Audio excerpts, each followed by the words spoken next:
harmonizarmos o ambiente, a nossa irmã Tereza vai fazer uma leitura de harmonização. Bom dia! Bom dia! A nossa mensagem de hoje é do livro Pão Nosso, Francisco Cândido Xavier, pelo Espírito Emmanuel. O tema é: o bem é incansável. E vós, irmãos, não vos canseis de fazer o bem. Isso que está em Paulo 2 Tessalonicenses, capítulo 3, versículo 3. É muito comum encontrarmos pessoas que se declaram cansadas de praticar o bem. Desejamos, contudo, convictos de que semelhantes alegações não procedem de fonte pura. Somente aqueles que visam determinadas vantagens aos interesses particularistas na zona do imediatismo adquirem o tédio vizinho da desesperação, quando não podem atender a propósitos egoísticos. É indispensável muita prudência quando essa ou aquela circunstância nos induz a refletir nos males que nos assaltam, depois do bem que julgamos haver semeado ou nutrido. O aprendiz sincero não ignora que Jesus exerce o seu ministério de amor sem exaurir-se, desde o princípio de organização planetária. Relativamente aos nossos casos pessoais, muitas vezes terá o Mestre a sentir o espírito de nossa ingratidão, identificando-nos por reco aos trabalhos da nossa própria iluminação. Todavia, nem mesmo verificando-nos os desvios voluntários e criminosos, jamais se esgotou a paciência do Cristo que nos corrige, amando e tolera, edificando, abrindo misericordiosos braços para a atividade renovadora. Se Ele nos tem suportado e esperado através de tantos séculos, por que não poderemos experimentar de ânimo firme algumas pequenas decepções durante alguns dias? A observação de Paulo aos Tessalonicenses, portanto, é muito justa.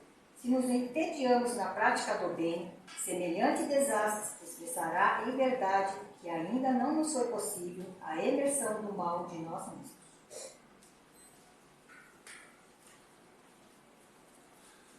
Antes da prece inicial, gostaria de fazer um convite. A nossa casa colabora com 42 famílias carentes distribuindo cesta básica. E a gente faz isso com a doação dos trabalhadores e gostaríamos de pedir a colaboração de vocês, quem estiver disposto a fazer caridade. Então, qualquer alimento não perecível que faça parte da cesta básica, ficaríamos gratos se vocês colaborassem.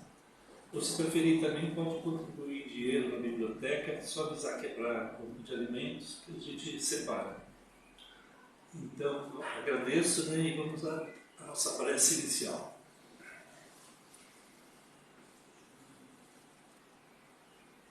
Vamos elevar nossos pensamentos à espiritualidade superior, eternizar a figura do nosso Mestre Jesus. E agradecermos por mais esse dia e por mais essa oportunidade de aprendizado. Agradecer também aos benfeitores espirituais da casa, que sempre com tanto amor, carinho e dedicação, preparam esse ambiente para nos receber, nos possibilitando esse equilíbrio físico e espiritual. Mestre, nós, na condição de aprendizes, despertamos para a necessidade do progresso espiritual. E agradecemos por termos dado essa doutrina que veio para nos esclarecer, nos consolar, nos mostrar os caminhos do trabalho, do amor, para desenvolvermos em nós as asas do amor e da sabedoria, nos transformando em seres melhores, colaboradores com Cristo. E agradecidos por tudo que nos dás todos os dias, pedimos a permissão para darmos por aberto a palestra de hoje. Muito obrigado, que assim seja. Hoje temos a felicidade de receber a nossa irmã Silvana Calabresa. Ela é vinculada ao Centro Espírita Mensageiros da Paz, é trabalhadora, abnegada e eu hoje desaponto, coordenadora palestrante. Vivo feliz. Seja bem-vindo, Silvia, fique à vontade. Bom dia. Bom dia.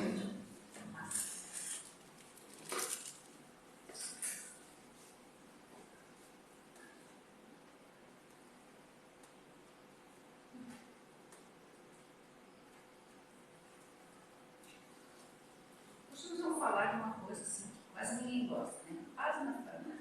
Todo mundo quer que a família esteja em paz, mas nem sempre a gente sabe como trabalhar isso.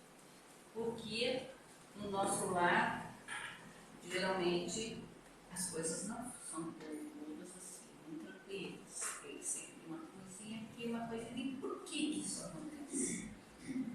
Por que a gente não pode reencarnar num lar tranquilo, perfeito? O vizinho parece tão bom, não é? A gente não vê briga, não escuta discussão, nada. Eles discutem baixinho, gente. São um pouquinho mais educados que a gente que já escuta. Aos gritos, né? Eu falo por mim, que é filho de italiano, né? Abaixar às vezes é difícil. Mas a gente sabe que todo mundo tem ali alguma coisa que atrapalha um pouco essa paz da família. Nós vamos contar agora capítulo 1 do livro Jesus no Lar. Jesus estava provisoriamente na casa de Pedro e certa noite estava lá a família dele discutindo, conversando e tal. E Jesus percebeu que aquela conversa não estava muito agradável, não era uma conversa edificante. Então ele pegou os Sagrados Escritos e olhou para o Pedro e falou: Pedro, o que faz o pescador com o produto da sua pesca no mercado? Todo mundo parou assim, né? Jesus falou: fica quieto todo mundo, né? Aí o Pedro, meio intrigado, falou: a gente separa os melhores peixes para levar para o mercado, porque ninguém vai comprar peixe ruim, resíduo de pesca. Aí Jesus deu um suspiro assim, e falou: e o que faz o oleiro para atender a tarefa que se propõe? Senhor, o oleiro modela o barco até imprimir a forma que ele deseja. Jesus, todo mundo esperando. Será que Jesus quer com isso, né? Aí Jesus pergunta: e o que faz o carpinteiro com a madeira bruta para usar no que ele precisa?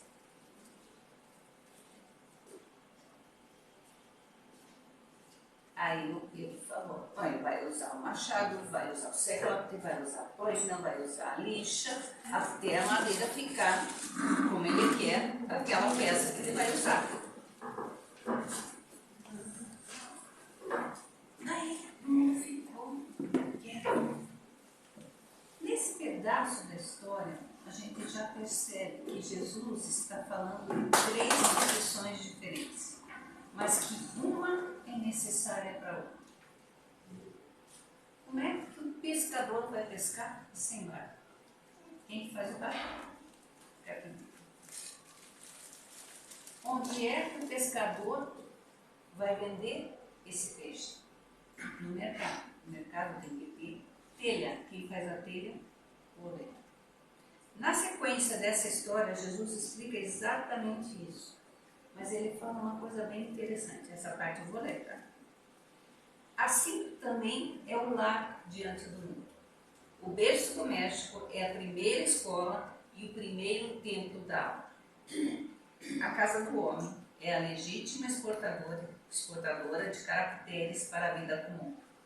Se o negociante seleciona a mercadoria, se o marceneiro não consegue fazer um barco sem afeiçoar a madeira aos seus propósitos, como esperar uma comunidade segura e tranquila sem que o lar se aperfeiçoe? A paz do mundo começa sob as telhas a que nos acolhemos. Se não aprendemos a viver em paz, entre 4 paredes, como aguardar a harmonia das nações? se não nos habituamos a amar o irmão mais próximo, associado à nossa luta de cada dia, como respeitar o Pai eterno que nos parece tão distante? O que nós estamos vendo? Essa é a parte que Jesus falou do livro, né? Uma casa onde nós vamos habitar. Então vamos ver o que é a diferença entre casa e lar. Casa é onde nós moramos. Ela dá trabalho, ela precisa de manutenção para se manter, para a gente conseguir ter um ambiente habitável, né? Eu não digo assim, tudo limpo ou maravilhoso, mas habitável, né? Porque existem coisas mais importantes do que a limpeza da casa. Essa casa, para se transformar em um lar, precisa do nosso trabalho. E isso aí requer que a gente se mexa, que a gente faça acontecer. O que precisa para uma casa se transformar em um lar? Uma palavrinha só que Jesus vai ensinar: amor. Mas é fácil. Amar. Quem está no teu dia a dia ali incomodando, que você consegue perceber mais facilmente os defeitos de cada pessoa. Quando você mora longe, você ama aquela pessoa. Que legal, né? Aquela pessoa. Quando escreveu da mãe, saudades, te amo e tal. Quantas vezes você fala isso para quem está do teu lado? Importunando, te dando trabalho. Então nós temos que trabalhar isso com nós. Por que é tão difícil? Eu vou fazer aqui uma demonstração. Vocês devem estar com esses 3 copos na mesa, né? Então, nós vamos ter aqui pai, mãe, filho. Cada um desses espíritos, antes de tudo, nós somos espíritos, tem uma bagagem espiritual. Cada um traz a sua bagagem espiritual e adquire um pouco mais durante essa encarnação. O filho também veio de uma bagagem espiritual, um pouco menos, porque ele ainda não tem a experiência que esses dois já tiveram. Mas vamos focar aqui. O casal. Muita gente diz: finalmente encontrei a tampa da minha panela, a metade da minha laranja. Veja como isso está errado. Se um fizer tudo pelo outro, o que sobrou desse? Nada. E o que é mais difícil?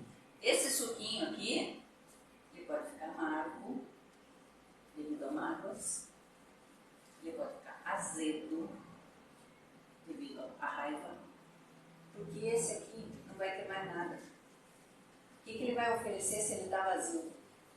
O que é o ideal numa relação? Que um ajude o outro, os dois crescerem juntos. Daí você molha a mesa toda. Os dois crescerem juntos. Usa o pano para não molhar aqui em cima. Os dois têm que ser juntos. Um dá para o outro dá para um respeita o outro. É aquele negócio: eu quero tanto tempo só para mim. Ótimo, pega um tempo só para você. Se tem direito, vai para o teu quarto ver a televisão, ler teu livro. É o teu tempo. Isso tem que ser respeitado pelo outro. Você não pode ficar 24 horas grudado na pessoa. Não, porque a gente casou, agora a gente tem que fazer tudo junto. Não. Sai com teus amigos, sai com as tuas amigas. Vai para a ginástica, vai correr. Se o outro não gosta, não faz. Mas dê liberdade. Casamento não é prisão, gente. É convivência em paz. Aí chega o espiritismo, né? O que esses dois fazem? Correm para cá. Tudo para ele. Vamos deixar ele bem, não sei o quê. O que acontece aqui? Fica vazio. Isso ajuda? Não ajuda. Por quê? Cada um de nós tivemos, antes de reencarnar, um planejamento reencarnatório. E esse planejamento reencarnatório é para que cada um resolva as suas questões. Tá, mas o que vier na família então?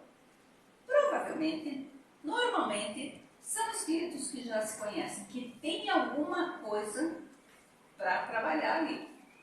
Uma coisa que não resolveram na outra reencarnação, vem juntos para resolver agora. Mas por que às vezes isso aqui não dá certo? Tem que separar.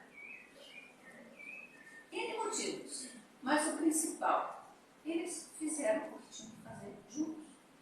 Não deu mais, não deu mais. Vai cada um do seu lado, siga o caminho. Só não esqueçam dele. Ele não pode ser relegado. A criança tem que ser o seu. Por quê? Lá no planejamento reencarnatório, nós assumimos um compromisso com esse espírito. Nós não fomos lá, vou jogar e a cegonha vai jogar o bebê no telhado para vocês, tá? Não é assim que acontece. A gente vai lá em sonho, conversa com o espírito, sabe o que ele precisa, como que nós podemos ajudá-lo, e a gente diz, ok, eu aceito. Mesma coisa o espírito que vai reencarnar. Ele vai conhecer o pai e a mãe antes de reencarnar. Isso, né? Se os espíritos forem bonzinhos, tá? Porque às vezes tem aquela coisa que vai, porque vai, não tem jeito. Mas ele vai conhecer os pais e vai dizer, tá, eu aceito. Eu quero esses pais. Aquele papo do filho dizer, eu não pedi para nascer, mentira, pediu sim, e escolheu o pai e a mãe. Tá? Ele escolhe também aonde ele vai reencarnar. Claro que isso tudo a gente só sabe que os espíritos contaram, porque a gente não lembra disso. Então, às vezes, é difícil você trabalhar com o que essa criança precisa. Então, agora nós vamos ver o que nós podemos fazer para que esse lar viva em paz. Tá? Primeira coisa, amar uns aos outros. Já é difícil, por causa dos defeitos dos outros que nos incomodam. Mas a gente tem que saber, se incomoda é porque eu conheço. Se o outro tem um defeito, é porque eu conheço, está em mim também. A gente está olhando no espelho. Aquele cara está fazendo tudo errado. Você sabe a resposta, que bom, né? Que você sabe como arrumar isso, você faz isso. Então nós precisamos amar uns aos outros. Na era glacial, os animais começaram a entrar em extinção, por causa do frio intenso. Aí algumas espécies resolveram ficar juntas para distribuir calor um para o outro. Que isso amenizava, eles morriam menos. E os porcos espinhos perceberam que estavam entrando em extinção. Então vamos nos unir. Só que eles têm espinhos. E machucava muito ficar todo mundo grudadinho. Aí eles começaram a se separar de novo, porque doía aquele espinho. Começaram a morrer. Vamos ter que aguentar. Voltaram. Se reuniram de novo. E aprenderam a conviver com aquelas feridinhas que o espinho do outro fazia neles. Moral da história. O melhor relacionamento não é aquele que une pessoas perfeitas, mas aquele onde cada um aprende a conviver com os defeitos do outro e valorizar as suas qualidades. Todos nós temos defeitos, muitos somos espíritos imperfeitos ainda, mas temos qualidades. E se a gente olhar com amor para o outro, a gente reconhece essas qualidades. E isso faz com que a gente consiga amar uns aos outros. Aceitar cada filho. Amar os filhos é primordial, mas respeitar o jeito deles ser é um desafio. Porque às vezes você quer porque quer que seja assim e não vai ser assim. Você acha que você sabe a resposta, que você sabe a melhor maneira dele resolver aquele defeitinho que a gente percebe. Mas, às vezes, nós não resolvemos nem o nosso ainda.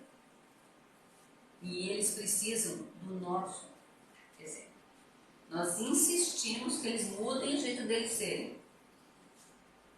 Mas, e nós? Por exemplo, agora está em moda, né? Eu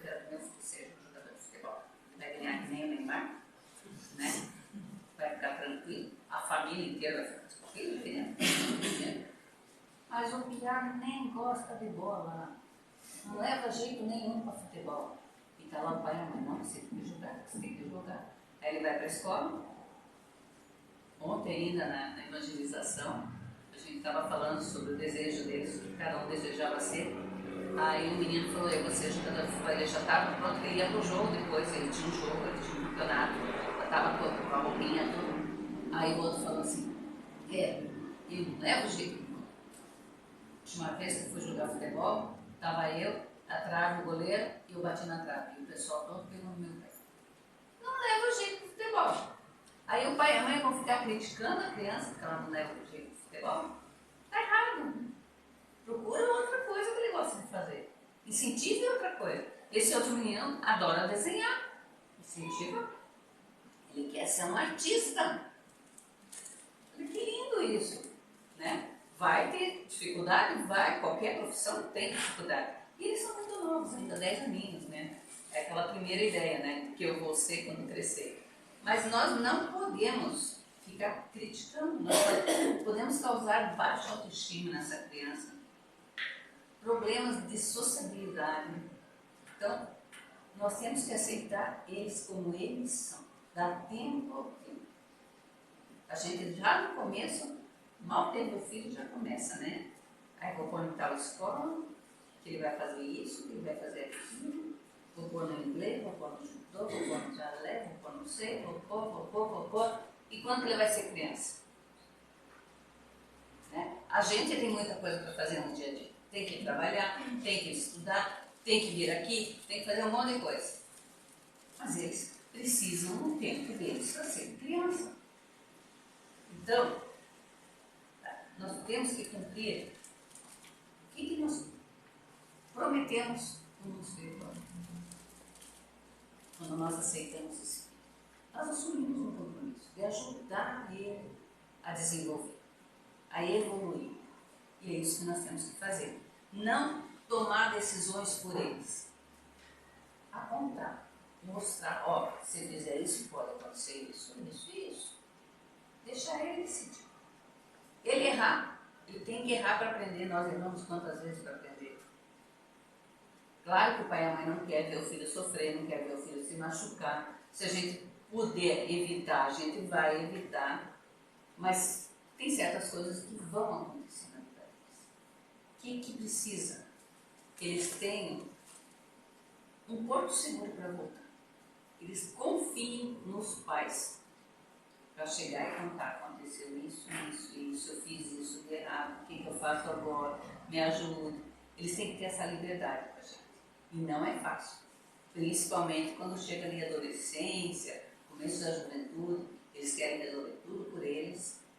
Pai e mãe só servem para alimentar, dar casa, lavar roupa, pagar os estudos. Né? Para se aconselhar, eles não têm esse hábito. Esse é um hábito que a gente tem que pôr na criança desde pequenininho. Exigir, mas aceitar as dificuldades. Eu vou exigir que meu filho estude, que vá bem na escola. Mas ele não é muito bom em matemática. Vamos ajudar de alguma forma. Aula particular, sentar do lado, na hora da lição, tentar explicar para eles. Eu já estou numa idade que a matemática de hoje já é feita diferente da matemática da minha época, então fica mais difícil de eu ajudar. Mas os pais mais novos ainda conseguem ter a mesma linguagem que eles, né? Que a educação vai mudando e a gente às vezes não consegue se adaptar a uma nova maneira de pensar, porque a gente aprendeu de outro jeito. Mas nós temos que aceitar as dificuldades e ajudar eles com essas dificuldades. Teve uma vez que um pai, ele foi caminhar com as duas filhinhas, uma de 4 e uma de 8. Caminhar. Na volta, a pequena pediu colo. Pai, eu estou muito cansado, me dá colo. Aí o pai falou assim, mas eu também estou muito cansado, filho. Aí ela começou a choramingar, fazer corpo mole, não queria mais ir e tal. Ele olhou para o lado, cortou o galho de uma árvore e disse, filha, um cavalinho de pau para te ajudar, para você não ficar tão cansado. Ela ficou deslumbrada. Montou no cavalinho de pau E começou a galopar. E correu tanto que chegou em casa primeiro que todo mundo. E foi difícil fazer ela parar de galopar, porque ela queria ir para frente. A outra filha de 8 anos achou aquilo muito estranho, né? Não entendeu por que ela reagiu daquele jeito, porque o pai deu um cavalinho de pau para ela. Aí o pai falou assim para ela: assim é a vida, minha filha. Às vezes, a gente está física e mentalmente cansado, certo de que é impossível continuar. Mas então, encontramos um cavalinho qualquer que nos dá ânimo outra vez. Esse cavalinho pode ser um bom livro, um amigo, uma canção. Assim, quando você estiver cansada ou desanimada, lembre-se de que sempre haverá um cavalinho para cada momento. E nunca se deixe levar pela preguiça ou desânimo. Um ensinamento tão básico. Um cavalinho de pau. Fez a pequenininha esquecer que estava cansada e brincar. É isso que a criança precisa ser, criança. Né? Você ia pensar em dar um cavalinho de pau para uma criança? São medidas simples, que dão bons resultados. Porque apela, porque a criança tem de mais bonito, que é o lúdico. Imaginar que aquele galinho é um cavalinho de pau. Então, às vezes, a gente tem que ter um pouco de criatividade para conseguir lidar com as dificuldades das crianças. Mas se a gente tiver amor, se a gente tiver vontade, a gente consegue.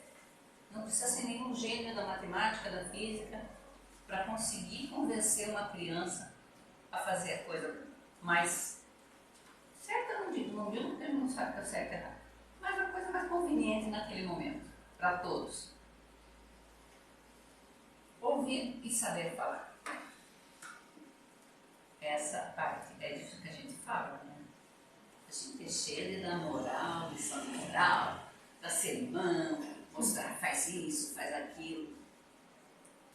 E a gente para ouvir. Tinha uma senhora chamada Bárbara e ela estava muito mal na relação com a filha Laura. Laura sempre foi uma criança muito tranquila e de repente, aquela fase boa, né? Se tornou avessa, contraditória, provocadora. E a Bárbara dá-lhe sermão, dá-lhe ameaça, dá-lhe punição. Nada fazia sucesso. Um dia a Bárbara simplesmente desistiu. Ela cansou. A Laura, de uma hora para outra, largou tudo que tinha que fazer em casa, todas as tarefas, e foi para a casa de uma amiga. Sem pedir permissão, simplesmente foi. A Bárbara ficou lá remoendo. Quando ela chegar, vai ouvir o mundo, né?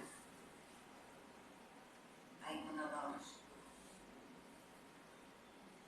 a Bárbara simplesmente olhou para ela e disse: por quê, Bárbara? Por quê? E a Laura percebeu o estado que a mãe estava e aproveitou. Quer saber mesmo, mãe? Você nunca me ouve. Quando eu quero conversar com você sobre as minhas dificuldades, as minhas necessidades, minhas ideias, você me interrompe com mais ordem, dizendo: faça isso, faça aquilo, vai ali, faz tal. Naquele momento, a Bárbara percebeu que a filha precisava dela como uma mãe. Não uma mãe mandona, mas como uma confidente. Alguém que ela pudesse conversar, contar as suas confusões mentais todas. Daquele dia em diante, Bárbara passou a ser mais ouvinte do que falante. E a relação delas foi melhorando. Nós estamos o tempo todo falando, dando lição de moral, dando conselho, mesmo quando não pede. Aí vem aquele negócio: conselho bom ninguém dava de graça, né? O que nós temos que pensar? Esse relacionamento, ele tem que ter diálogo. E o diálogo é uma via de mão dupla. Alguém vai escutar, mas esse alguém que vai escutar pode falar também. Os dois lados. Ouvir exige disciplina, autocontrole, respeito ao outro e humildade. Humildade para ouvir as razões do outro, as explicações do outro, os sentimentos do outro. Pode não não justificar o que está acontecendo, mas é uma maneira de nós conhecermos como o outro está pensando, o que o outro está sentindo. E isso é muito importante na educação. Você respeitar aquele momento. É um momento em que o menino está começando a se sentir atraído pelo sexo oposto. O que eu vou fazer? Como é que eu vou conversar? Aí ele chega em casa e pergunta: mas para que serve a camisinha? Você vai ter que falar. Normalmente. Não é nenhum bicho de sete cabeças. Esse dia nós estávamos dando aula sobre planejamento reencarnatório, mostrando o momento da concepção e tal, uma menina falando: explica o que é esse negócio de aborto, que até agora não entendi. Eu falei: aborto. Aí você tem que explicar de uma maneira que ela consiga entender. Uma das meninas já estava menstruando, eu falei: vocês já estão menstruando? Aí ela: já. Eu falei: acontece a mesma coisa, você vai expelir o neném como se fosse uma bolinha de sangue que vai sair. Aí, claro que a coisa cresceu, eles querendo mais detalhes, mas você tem que dar um jeitinho de explicar na linguagem deles. Né? Não vou falar: então, meu filho, quando você gozar, você vai soltar esperma, o esperma vai lá dentro também. É uma zoeira, ele vai ficar olhando para a cabeça. Então, explica por que vem, para que serve, por que tem que usar, por causa das doenças, porque um pode passar uma doença para o outro, né? Não quer dizer que a menina vai estar doente, meu filho. Não, você pode estar com alguma cosquinha ali no teu pênis e passar para ela essa cosquinha. Isso é uma doencinha. Tem que ir, dar um jeito de conversar com essas crianças do jeito que elas entendam. E se a gente souber como eles pensam, fica mais tranquilo. O que eles já têm de conhecimento. Porque às vezes a criança aprende um monte de coisa na escola que a gente nem sabe. E ele já estava sabendo: não, mãe, isso eu já sei. Não é isso que eu quero que você me explique. Né? E que você fica ali. Então eu digo o que você já sabe, para eu não repetir para você todas as mesmas coisas. É um trabalho de ouvir e falar. Mas tem que ter humildade para dizer, de vez em quando: filho, isso não sei. Vamos pesquisar junto. Pega ele, leva lá na internet, puxa lá os dados, conversa com ele. Mas tem humildade para dizer que não sabe, não dá uma resposta qualquer, porque tem que ter resposta. Pai e mãe não tem que ter resposta. Eles têm que saber que nós também somos espíritos que estão progredindo, que precisamos aprender ainda. E às vezes eles nos ensinam muitas coisas. Eu falo por mim, eu disse, sou filha de italiano, batia de frente com meu marido o tempo todo. Ele vinha e eu pá. Um dia meu filho virou para mim, acho que ele tinha o quê? 14, 15 anos. Virou para mim e falou assim: mãe, por que você responde? Não vai acabar nunca essa discussão. É verdade. Então às vezes você leva umas chacoletadinhas assim dos filhos, né? Eles mostram para você que você está indo pelo caminho errado. Tem que ter humildade. Né? Parei da pediatria, esperava para você parar, para daí voltar à discussão de um jeito mais racional. Né? Mas teve que aprender com uma criança. E você se sente a última pessoinha do mundo, né? Quando uma criança vem te dar uma lição de moral. Tem que ter humildade. Uma coisa que nós temos que fazer: dar liberdade razoável. Como é difícil nós dizermos não dos nossos filhos. É muito difícil. Mas nós temos que colocar limites para esses filhos. São espíritos que vieram evoluir. E eles trazem tendências. Até os 7, 8 anos, diz a doutrina espírita, eles ainda estão despertando nesse corpo. Eles são mais maleáveis aos ensinamentos. É uma ótima etapa para você conseguir passar o que você acredita, passar os seus valores para eles. Em quem você acredita. Depois disso, o espírito começa a se despertar nesse corpo, aí aparecem as más tendências. Mas se ele teve uma base lá, ele consegue controlar. Por si próprio, ele vai conseguir controlar essas más tendências. Todos nós temos más tendências que a gente não nasceu em berço espírita, eu não nasci em berço espírita. Então, as minhas tendências ainda estão, né, focando por aqui, eu tenho que trabalhar com elas. Mas eu quero que o meu filho já tenha essa base, e isso ajuda muito na formação do caráter da criança. Infelizmente, nos dias de hoje, os pais estão recebendo tantas informações sobre como educar os filhos que eles não sabem mais para onde ir.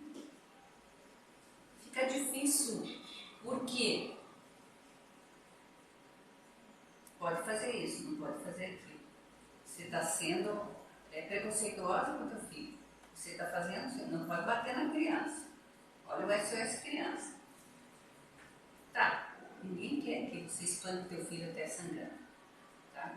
Mas eu não vou dizer que os tapinhas de chinelo que eu levei, os puxão de cabelo, os puxão de orelha, não fizeram feito, fizeram. Era outra época, era outro tipo de educação. Minha mãe tinha 4, com diferença de um ano cada um, coitada, não sei como é que ela aguentava nas 4. Era o jeito que ela tinha para segurar a onda dos 4. Hoje, pai não pode bater, pai não pode gritar, pai não pode dizer não. E o pai e a mãe ficam sem saber o que fazer. O que está acontecendo? O que a gente vê muito? Crianças com celulares, tablets, a criança fica quieta. Então, brinca aqui um pouco. E você esquece a criança lá. E vai fazer suas coisas. Tá, nós precisamos do nosso tempo. Mas nós temos um compromisso com nossos filhos. Então, mesmo que nós saibamos, tá, a tecnologia traz benefícios. É uma realidade que nós não podemos simplesmente excluir da vida dos nossos filhos. Nós não queremos filhos alienados. Mas limite, controle, monitoramento. Nós precisamos saber o que eles estão assistindo, que tipo de programa, que tipo de propaganda, que tipo de indução aquilo está trazendo para as crianças. Porque a gente tem visto muito, que é uma coisa que me irrita sobremaneira, aqueles adultos falando como crianças na internet, fazendo brincadeirinhas de criança, e as crianças ficam maravilhadas. E para elas, ele é um igual, porque elas não sabem a diferença do certo e errado. Então, se ele falar, de repente, para fazer alguma besteira, e a gente já teve exemplo, né? Aquele caso da baleia azul, que a criança devia se mutilar, que a criança devia se matar, e aconteceu. Então, monitoramento, o tempo todo, nós precisamos cuidar do que eles estão vendo. Tem um estudo feito pelo relatório HotSuite, que falou que, em média, o brasileiro passou 9 horas e 17 minutos por dia conectado à internet. Não é pouco, gente. Nós dormimos 8. 9 na internet, só para 7. 7 para viver, para trabalhar, para comer, para tomar banho. É pouco. A gente fica refém, e a gente sabe que a gente fica refém. Tudo que você quer, tem aqui. Aí você começa, tem aqui, mas aí tem esse, e você fica. E aquilo te envolve. Se nós não temos controle sobre isso, imagine uma criança.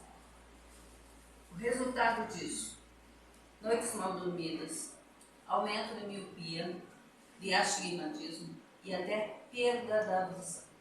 Está acontecendo pelo uso excessivo de telas. Telas, celular, tablet, televisão, jogos. Tudo que envolve essa luz azul prejudica a nossa visão. Então, você está rindo, nós temos que cuidar disso.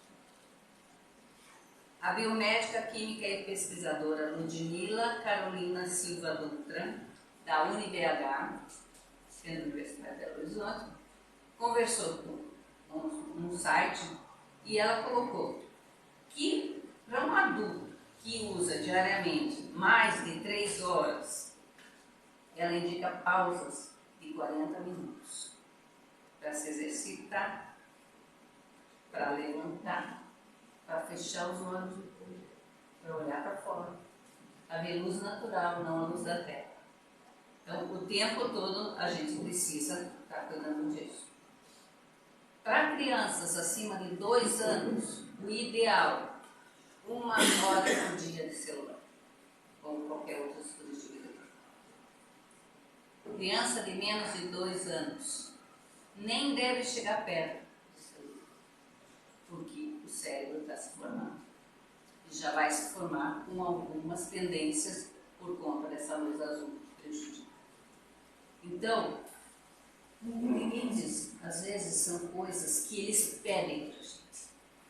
Por que uma criança fica o tempo todo querendo ver o mesmo desenho, ouvir a mesma história? Quantas e quantas vezes você não repete a mesma historinha para a criança? Porque ela sente segurança. O final da história é sempre igual. E quando você erra alguma palavra, eles corrigem, porque eles decoraram. Eles sentem segurança. Porque o final vai ser sempre igual. Isso é bom para eles. Então nós temos que cuidar muito com esses limites que nós damos para nossas crianças. E agora nós vamos falar de algo que vem aumentando drasticamente e do qual nós precisamos estar muito atentos. Nós estamos no Setembro Amarelo. Falar sobre suicídio é uma coisa dolorida, uma coisa difícil, mas está acontecendo. Nós soubemos da história de uma mãe que estava no aeroporto, toda de preto, chorando. Ela foi abordada. Perguntaram para ela o que tinha acontecido, para a mulher não conseguia se controlar. Ela contou o filho dela havia se suicidado. E ela não sabia como lidar com os outros 2 filhos que ela tinha. Aí perguntaram para ela: você não percebeu nada? Você não viu no quarto dele nenhum indício, nas palavras, nas coisas que ele lia? Aí ela falou assim: não, eu nunca entrei no quarto do meu filho, eu sempre respeitei a privacidade dele. Gente, o quarto do teu filho é na tua casa. Não é do teu filho. É teu. Você tem todo o direito de entrar. Provavelmente quem limpava era empregada e tal, então ela não entrava no quarto dela. E estava tudo lá. Quando ela voltou para casa, ela entrou no quarto dele, tomou coragem e entrou no quarto dele. Estava tudo lá. Os pôsteres, o tipo de pôster, o tipo de livro, as músicas, os desenhos que ele fazia, todos os indícios estavam lá. E ela não viu, porque ela respeitava a privacidade. Isso acontece muito, né? A Organização Mundial de Saúde nos diz que 800 mil pessoas se suicidam em todo o mundo por ano. Eles ainda revelam que essa é a 2ª maior causa de morte entre jovens de 15 e 29 anos. É muita gente tirando a vida. No Brasil, em 2016, foram registradas 11 mil mortes por suicídio. Isso quer dizer uma morte a cada 45 minutos. Nós estamos a 45 minutos aqui, alguém sabe? Isso é uma coisa muito dolorida de pensar. O que está sendo feito dessa família, desses espíritos? Como estão agora? São espíritos que precisam de muita oração, gente, e não de julgamento. Porque falar sobre suicídio, a gente tem que pensar. Tem fator genético, tem fator psicológico, tem fator sociológico, biológico, espiritual. A doutrina espírita nos coloca que esses espíritos, normalmente, eles vêm com essa tendência. Eles já fizeram isso nas outras vidas. E eles vêm com essa tendência. Então, os pais têm que estar muito atentos. Deixar o filho trancado no quarto o dia inteiro. Ah, ele não incomoda, está lá no quarto dele, posso fazer o que eu quero. O que está acontecendo lá? Que tipo de conteúdo ele está visualizando ali, martelando a cabecinha dele o tempo todo? Nós precisamos estar muito atentos para isso. Não tem uma causa única que vai explicar o suicídio. Mas nós precisamos estar atentos aos sintomas, aos indícios. Pensamentos negativos. Aquela criança que fala o tempo todo: eu não consigo, eu não posso, eu não vou, eu não quero. Quando é muito não para si mesmo, ele está colocando na cabecinha dele uma ideia de que ele não é necessário, que ele não é útil para nada. Prestem atenção nos pensamentos dele. Humor estável. Um dia está num bom humor horroroso. Nem você aguenta tanta felicidade numa criança só. No outro dia, fechou. E num instante todo muda de novo. Humor estável. Alguma coisa está acontecendo ali. Avisos. Eles vão dando avisos. Aquela criança que se automutila. Está acontecendo muito isso hoje em dia. Das crianças se cortarem, se machucarem. Vocês percebam um calor desse, de repente a criança está sempre de manga comprida, sempre de calça comprida. Ela está escondendo alguma coisa. Tá. Tem um lado oposto, né? Ela pode estar escondendo os hematomas que o pai e a mãe provocaram. Não estamos falando disso, estamos falando de suicídio. Né? A gente sabe disso. Mas é bom estar atento. Quem é professor, quem é diretor de escola, prestem atenção nos alunos. Que aquele que se destaca por isso, por aquilo, dá uma olhadinha ali que ele tem alguma coisa. Conversa. Melhora súbito. Eu estou depressiva. E de repente, tudo bem, não tem mais problema. Ele está mostrando que ele já está aceitando a ideia de sair dessa condição. De que maneira? Isso nós precisamos saber. De que maneira ele vai sair dessa condição? Pode ser simplesmente saindo da vida. Desapego aos seus bens. Eu começo a mudar o meu celular para ele, vou dar o meu computador para ele, coisas assim que eu amo de paixão. Começo a me desapegar. A minha calça vou dar para não sei quem, minha blusa vou dar para não sei quem. Começo a se desapegar das coisas que ele mais gosta. É um indício de que alguma coisa ali está acontecendo. Irresponsabilidade. Dirige perigosamente, faz sexo sem proteção, usa drogas. Indícios que ele não se ama, não se cuida. Mudança de rotina. Sempre fez isso era avesso a estar em família, de repente começa a ligar para a avó, vai visitar o primo, coisa que não fez. Ele está se despedindo. A gente acha, não, que legal, né? Agora finalmente vai, né? Preste atenção se ele está feliz em fazer isso. Se ele não está fazendo isso como um momento de despedida. Em 2021, o deputado Humberto Miller, de Rondônia, apresentou alguns dados na Câmara dos Deputados que são bastante alarmantes. Ele disse que no Brasil acontece uma morte por suicídio a cada 45 minutos. Mas para cada morte, temos outras 20 tentativas. Às vezes a pessoa tenta e não consegue. Isso é um indício que mais para frente ela vai tentar de novo. Isso é muito preocupante, a gente tem que estar muito alerta com isso. Como é que a gente pode ajudar? Conversa, escuta, com paciência, sem julgamento, sem expor nenhum sentimento que faça aquela pessoa se sentir culpada, se sentir envergonhada. A gente tem que dar liberdade para essa pessoa falar com a gente, sabendo que a gente não vai dizer, mas você tem tudo na vida. Que egoísmo teu fazer isso. Não é isso, gente. Isso é uma doença. É uma doença que precisa de apoio. Se você não sabe o que fazer, liga para 188, no Centro de Valorização da Vida. Eles vão te dar um caminho, vão te mostrar como você pode lidar com essa situação. E são chamadas totalmente anônimas. Você não precisa se identificar, você não sabe com quem você está falando. Você sabe que é uma pessoa preparada para te ouvir e te dar bons conselhos. E é isso que a gente precisa, buscar ajuda. Muitas casas espíritas oferecem grupos de apoio também. Quando você vem numa casa espírita e você não está conseguindo lidar com isso, pede atendimento fraterno, converse com uma pessoa. São pessoas que vão te ouvir. Às vezes você só precisa falar, quando você está falando, surge a ideia. Agora ficar remoendo não vai ajudar nem você nem a tua família. Essa parte é difícil. Agora nós vamos falar de educar os pais. Nós já falamos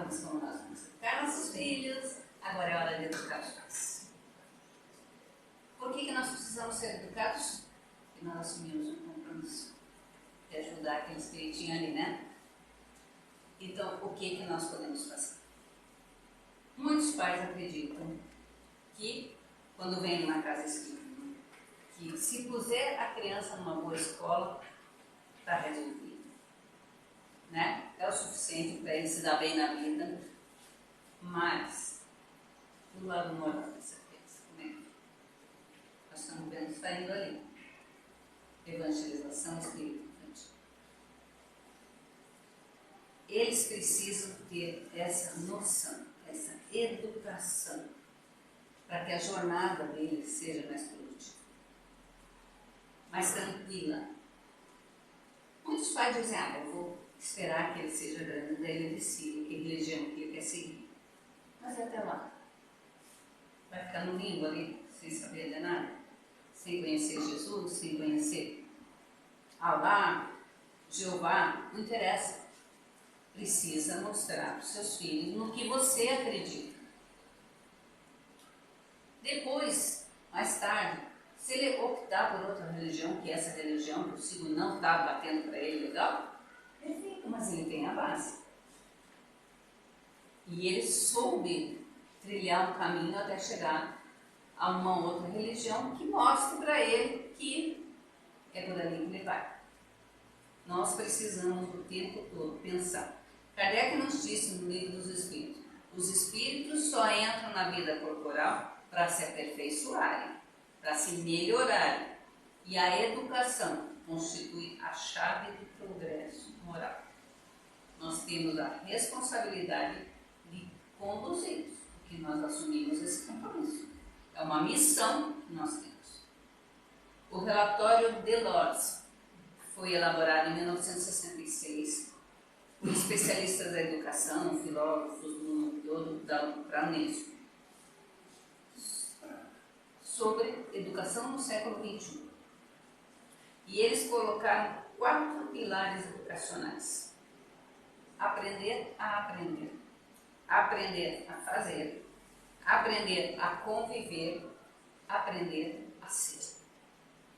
A evangelização espírita infanto-juvenil trabalha exatamente isso. Conhecimento dos ensinamentos de Jesus. Aquelas crianças não estão lá brincando, elas estão aprendendo. É o aprender. Prática desse conhecimento no dia a dia. É o praticar. Sociabilidade. É o conviver. E melhora moral, que é a formação do caráter da criança no jovem. Ou seja, a evangelização infantil-juvenil tem como finalidade vivência da máxima do Cristo, amar a Deus, ao próximo e a si mesmo.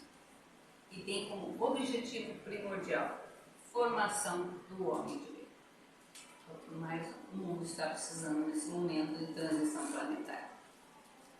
Outra coisa que os pais precisam: estudar obras espíritas e assistir palestras. Quando a gente vem numa casa espírita, a gente quer a cura dos nossos males, nossos problemas, e a gente entende que no passe nós vamos resolver isso. Porque lá no passe a gente tem uma certa movimentação, aqui a gente fica sentado, escutando, não faz nada, não está acontecendo nada, né? Mas isso está um pouquinho fora da realidade. Por quê? Você não sentou nesse lugar porque você escolheu. Você foi conduzida para esse lugar. Esse lugar estava preparado para você. O Espírito está aí te ajudando nesse momento. Ah, mas só tinha um lugar lá. Ai, por que aquele lugar estava vazio? Porque era o teu. Então, aqui estão acontecendo nesse momento muitas coisas que nós não percebemos. O passe depois é plus, né? É para dar um incentivo a mais. Mas você assistir uma palestra, você compreender um pouco do que estão dizendo na palestra, faz toda a diferença. Para a solução desses problemas que nos trouxeram aqui, 3 coisas são necessárias e estão ligadas. Passe, né, a carga energética, nosso esforço pessoal para a mudança e o entendimento que a palestra e os grupos de estudo nos trazem. Nós podemos ver aí que uma coisa completa a outra. A palestra nos faz refletir, nos ensina, nos dá energias mais sutis para o espírito. E o passe vem completar e fechar o processo. Com os estudos, nós vamos ter mais condições de entender as palestras e o que acontece nesse tratamento palestra-passe. Isso é um tratamento que a gente está recebendo. E a gente não tem noção disso. Isso tudo é a aplicação do ensinamento de Jesus. Conheça a verdade e ela vos libertará. Se você souber o que está acontecendo aqui agora, você vai se livrar desses males que estão te afligindo. Buscar ajuda. A gente já falou sobre isso, que a gente precisa buscar ajuda. Mas às vezes o ambiente na casa, por mais que a gente tente deixar bacana, legalzinho, está meio tenso. Nós estamos meio estressados, tem muita informação agora. É um momento difícil para todos nós. O que a gente pode fazer para melhorar um pouco esse relacionamento familiar? Desliga a TV, gente. Conversa. Brinca. Vamos montar quebra-cabeça. Vão lá fora. Olha que dia lindo. Vão no parque. Busquem outras coisas para fazer juntos. Conversem. Uma coisa muito importante que nós podemos fazer uma vez por semana. Evangelho no lar. Vocês fazem, alguém que conhece? É uma vez por semana. Um momento ali em que a família vai estar reunida para conversar sobre os ensinamentos de Jesus. Não é 1 hora, 2 horas sentado lendo livros, lendo, não. 15 minutinhos, uma mensagem que vocês consigam compreender, conversar. Ah, mas eu não entendi isso, o outro entendeu assim, o outro entendeu assado. É uma troca ali. Nesse momento a espiritualidade está presente na tua casa. E você vai pedir para que ela permaneça, ajudando a família, ajudando o ambiente a ficar mais harmônico. É muito importante que as crianças participem desse momento.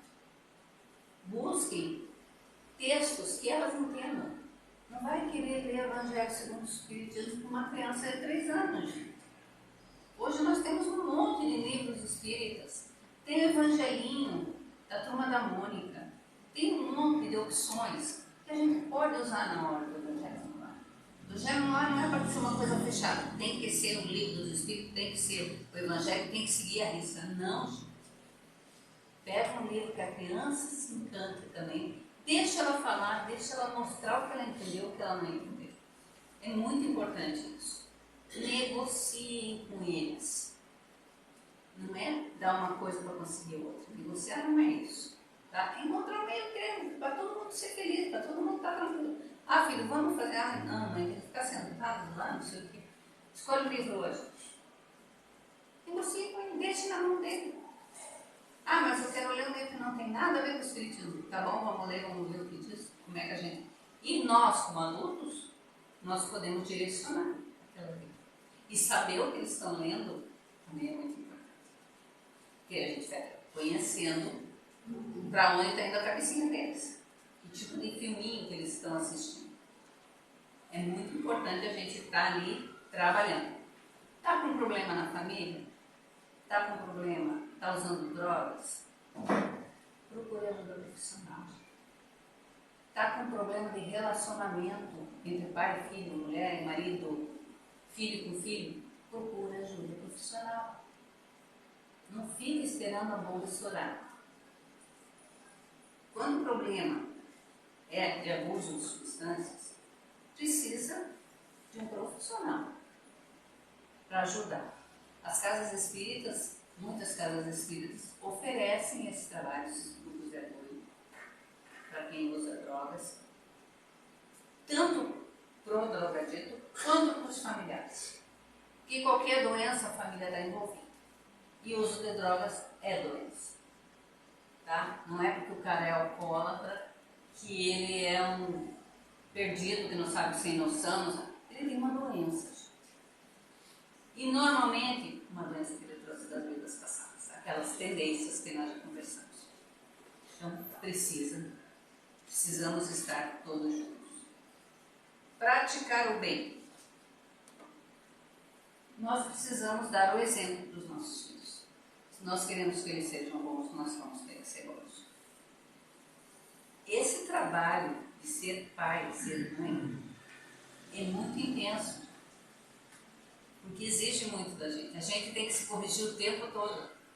Porque senão eles repetem, porque eles são esponjinhas, né? Eles repetem tudo que você faz, tudo que você fala. Quando você vê, ele vem com aquela frase que se usa sempre para corrigir ele. Aí você fica com aquela cara assim de pesado, né? Fiz de novo, né? Eu assisti uma palestra e a palestrante estava colocando a história de um rapaz que tinha ficado noivo e já estava pensando em casar.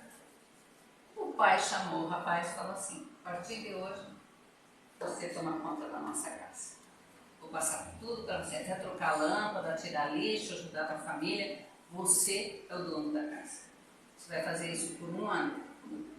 Esse 1 ano o pai ficou tipo sabático, assim, não fazia nada. Deu tudo, as despesas para ele controlar tudo. Se ele se saísse bem, ele estaria pronto para casar, porque daí ele já saberia o que ele ia enfrentar lá na frente. Achei muito esperto esse pai fazer isso comigo. Tem que ter coragem também, né? Porque às vezes a pessoa não entende nada de finanças, né? Mas alerta a gente que a gente tem que ensinar essas coisas básicas para os nossos filhos. Eles têm que saber fazer as coisas básicas do dia a dia. Ai, mas uma criança de 3 anos vai arrumar cama? Ajuda a mãe a arrumar cama, está aprendendo. Junta os brinquedinhos. Deixa a criança participar do dia a dia da casa. Ela tem que se sentir parte da família. Por que a gente está falando disso? Porque em 2014 foi feito um estudo no Brasil e muitos jovens falavam exatamente isso. Eu não faço falta lá em casa. Eles se sentiam deprimidos, eles se sentiam inúteis. Eles achavam que se eles não estivessem na casa, tudo ia acontecer do mesmo jeito e ele não faria falta de estar aqui. Então nós temos que fazer nossos filhos fazerem parte da nossa família. Eles têm que aprender a fazer para os outros o que eles queriam que fizessem para ele. E finalmente, nós temos que estar presente. Eu vou ler uma coisinha. Eu não sei quem que é, mas é muito bonito. Nós podemos dar a vida ao nosso filho, mas não podemos viver por ele. Nós podemos mostrar os caminhos para ele, mas não podemos estar neles para trilhar por eles. Nós podemos levar nosso filho à casa espírita, mas não podemos ter fé por eles. Nós podemos mostrar a ele a diferença entre o certo e o errado, mas não podemos decidir por ele. Nós podemos comprar roupas bonitas para o nosso filho, mas não podemos fazê-lo bonito por dentro. Nós podemos aconselhar nosso filho sobre amigos, mas não podemos escolher os amigos por ele. Nós podemos aconselhar nosso filho sobre álcool e drogas, mas não podemos dizer não por eles. Nós podemos orar por ele, mas não podemos impor Deus a ele. O que nós, sem dúvida, podemos é dar amor a eles por toda a nossa existência. Muito obrigada. Agora vamos fazer a nossa prece de encerramento. Já passei um pouquinho do tempo, desculpa. Vamos nesse momento, refletindo sobre tudo que nos foi dito, sobre tudo que Jesus nos ensinou. Agradecer. Agradecer que podemos estar aqui hoje, revendo um pouco das nossas escolhas a respeito da nossa vida e da vida dos nossos filhos. Pedimos, Pai, que sejamos todos abençoados, todas as famílias presentes ou não, encarnadas e desencarnadas. Sejamos todos abençoados, para podermos ajudar-nos uns aos outros. Agradecemos imensamente a Jesus pelos ensinamentos que nos trouxe, por nos fazer repensar cada passo que damos, sempre buscando nos tornar pessoas de Deus. Que tenhamos uma semana de muita paz, de muita tranquilidade.